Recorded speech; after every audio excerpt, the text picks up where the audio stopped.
People often dismiss the Bible as myth or allegory. Over 1/3 of viewers leave a video in the first 30 seconds. But you're still here because there's more to this story than people realize. Think of this as an archaeological expedition through time. Our journey has 5 stops. 1st century Roman evidence for the Gospels, the manuscript riches that preserve their words, ancient steles that name Israel's kings, siege records carved by conquerors, and exile tablets with royal decrees. I'll weave them together like a mystery novel, but with footnotes in stone. Before each reveal, I'll hint at the next, keeping a little question open in your mind. Ready? The Gospels place Jesus' trial under the Roman prefect Pontius Pilate. For centuries, critics called him a literary device. Then archaeologists digging at Caesarea Maritima found a limestone block inscribed in Latin. Pontius Pilatus, prefect of Judea, dedicates this building to Tiberius. Coins minted by Pilate also survive. These artifacts confirm that Pilate was a real official governing Judea during Jesus' lifetime. Historical context in the Gospels matches what we know of 1st century Judaism. Luke mentions a census under Quirinius. Roman records show censuses in Syria around AD 6. Acts names various groups, Pharisees, Sadducees, Herodians, and describes synagogues, bilingual culture, and far-flung Jewish communities. Archaeology has found early synagogues from the period. In other words, the background details are spot on. Nothing rings false. Now consider how soon the core events of Jesus' life were recorded. Paul's letters were written AD 50 to 65. In 1 Corinthians 15, Paul cites a creed about Jesus' death, burial, and resurrection that most scholars date to within 5 years of the crucifixion. Paul also mentions meeting eyewitnesses like Peter and James. This means the proclamation of Jesus' resurrection was circulating almost immediately after the events, leaving little time for legend to grow. We've seen names and dates, but how do we know the text of the New Testament hasn't been corrupted over centuries? That's our next stop. The New Testament enjoys over 5,800 Greek manuscripts, plus thousands in Latin and other languages, far more than any other ancient work. The earliest fragment, Papyrus 52 of John's Gospel, dates around AD 125, barely a generation after the original was composed. By the 4th century, we have nearly complete Bibles like Codex Sinaiticus. Scholars note roughly 300,000 textual variants across all manuscripts, but the vast majority are minor spelling or word order differences.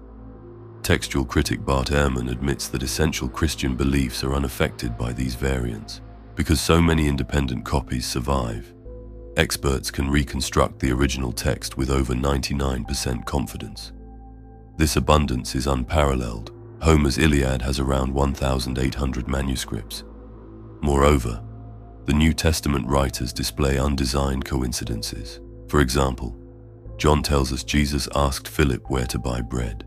Luke, independently, says the miracle took place near Bethsaida and notes that Philip was from there.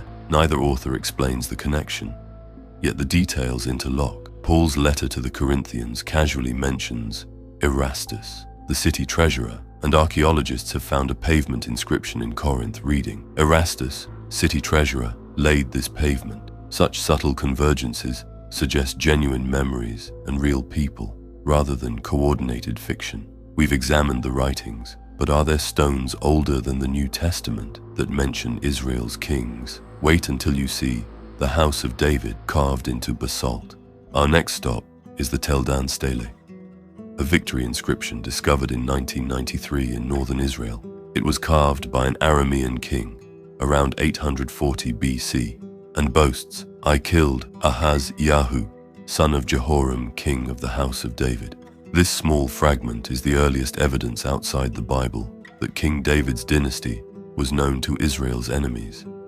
Another stone, the Mesha Stele, also dated to around 840 BC, written by the Moabite king Mesha, recounts his rebellion against Israel, and names Omri and possibly the House of David. These steles matter because they show that less than 150 years after David's lifetime, foreign nations referred to his dynasty as a historical reality. If David were only a legend, why would an enemy king memorialize defeating his descendant on basalt? Later, we'll see another king's boast, this time from the superpower of Assyria that lines up with a dramatic Bible story. Fast forward a century after David. Assyria was the empire everyone feared. In 701 BC, King Sennacherib laid siege to Judah. His scribes recorded his campaign on a six-sided clay prism. It lists tribute from kings and declares, "Hezekiah I shut up in Jerusalem, his royal city, like a caged bird." Notice two details. First, the prism never claims he captured the city. He couldn't. Second, it names Hezekiah, exactly as the Bible does, inside the city. The Bible says Hezekiah carved a tunnel to secure water before the siege. That tunnel still exists, and an inscription carved in Old Hebrew, found inside, describes how two teams of diggers met in the middle. The chiseled script dates to Hezekiah's reign, and the tunnel's length matches the measurement in the inscription. It's a direct, physical link to a specific engineering project, credited to Hezekiah in 2 Kings 2020. Around the same time, the Lachish reliefs, monumental stone panels from Sennacherib's palace, depict Assyrian soldiers attacking the Judean city of Lachish with battering rams. Excavations at Lachish have uncovered the very siege ramp and arrowheads pictured. This synergy between Assyrian boasting, archaeological ruins, and the biblical narrative shows we're dealing with history, not hearsay, but what happened to Jerusalem after Hezekiah. We'll examine Babylonian tablets that spell out the exile in cuneiform. A century later, Babylon supplanted Assyria. The Bible says Nebuchadnezzar captured Jerusalem, deported King Jehoiakim, and later destroyed the city. Babylon's own records agree. One entry in the Babylonian Chronicle notes that Nebuchadnezzar captured the city Jerusalem and deported its king. Clay ration tablets from Babylon list provisions for Jehoiakim, king of Judah. These mundane receipts confirm the presence of a Judean king in exile, precisely the event recorded in 2 Kings 25:27-30. After Babylon fell, the Persian king Cyrus issued a decree allowing exiles to return. The Cyrus Cylinder, a cuneiform inscription from 539 BC, proclaims that Cyrus returned displaced peoples to their homelands and rebuilt their temples. Ezra 1 echoes this policy and credits Cyrus with permitting Jews to rebuild the Jerusalem temple. Even though the cylinder doesn't name the Jews specifically, it demonstrates that such benevolent policies were real. History's heavy hitters, Assyrians, Babylonians, Persians, corroborate the broad biblical timeline. That's not what you expect if the Bible were inventing national myths. We've walked from Rome to Babylon. Now it's time to draw the threads together and ask what it all means. We began with a question. Is the Bible just a novel? After examining first-century inscriptions, manuscript riches, ancient steles, imperial prisms, and exile tablets, the evidence points elsewhere. Roman inscriptions confirm Pilate and the world of the Gospels. Early creeds and thousands of manuscripts put the New Testament within living memory of the events. Foreign kings carved the House of David into stone. Assyrian records and the Siloam inscription match the siege of Jerusalem. Babylonian tablets and the Cyrus Cylinder track the exile and return. In short, the Bible's backbone is interwoven with history. Does this mean every miracle is proven? No. History can't reach into the supernatural. But it does mean the stage on which the Bible's drama unfolds is real.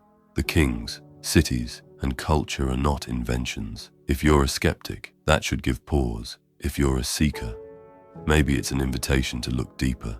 So what will you do with this? The stones and scrolls can't force belief, but they challenge the notion that the Bible is merely a novel. Leave a comment below. Which piece of evidence surprised you the most? Perhaps it's the House of David inscription or the Siloam tunnel. And if you want to explore further, I've linked resources in the description.